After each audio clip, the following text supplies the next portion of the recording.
Hello, sir.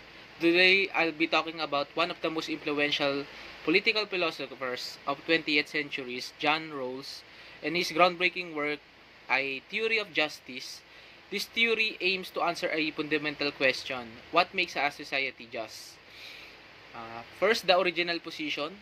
Rawls introduced a thought of experiment called the original position. Imagine that a group of rational individuals are coming together to create the rules of new society. But here's the twist. They don't know anything about who they be in that society. They don't know their gender, race, class, talents, or personal goals. And for the second is the bill of ignorance. This brings us the bill of ignorance, a powerful concept. It's like a mental blindfold when behind this bill you don't know your own social position or personal characteristic. You could end up rich or poor, privileged or marginalized. Because of this, Rawls argues that people would choose rules that are fair to everyone since they might end up being anyone. This method is designed to eliminate bias and self-interest. When deciding on principles of justice, it forces you to ask, would I accept these rules if I didn't know whether I be one at the top or bottom of society?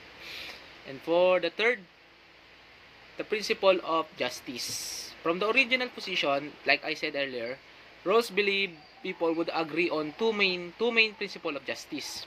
First is the equal basic liberties. Everyone should have the same basic rights and freedom of speech, religion, thought, the right to vote, and so on.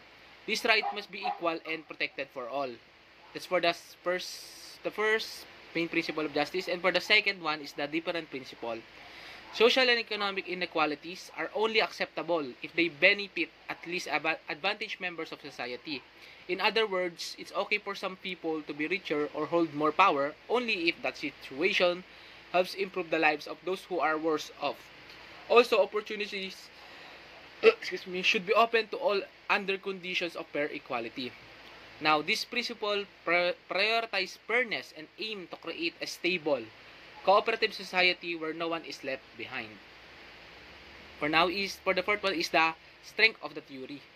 One major strength of Rawls' theory is that it encourages us to design society from a fair and impartial perspective.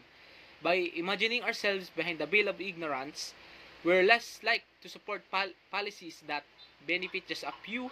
It's a useful tool for thinking about fairness in a way that avoids bias and favoritism.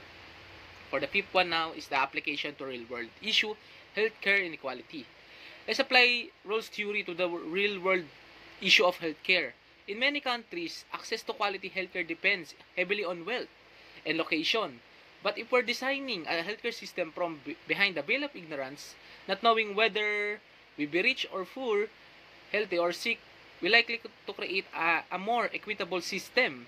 According to Rawls' difference principle, healthcare policy should be especially benefit the most vulnerable groups, to those with chronic illness, the elderly, or people living in poverty. That doesn't necessarily mean a completely equal system, but it means just one where the gaps in healthcare access are justified by how much they improve outcomes for the least advantage. And for the final thought, to wrap up, Rawls' theory of justice challenge us to think beyond self-interest. It's not about designing the best system for me, but for the best system for everyone, especially those who may be worse off in a world with growing inequality. Rawls give us a compelling framework to think about fairness, justice, and social responsibility. And that's all. Thank you for watching, and I hope, sir, this give you a clear introduction to Rawls' powerful and very informative and still relevant ideas. That's all, sir. Thank you. Bye.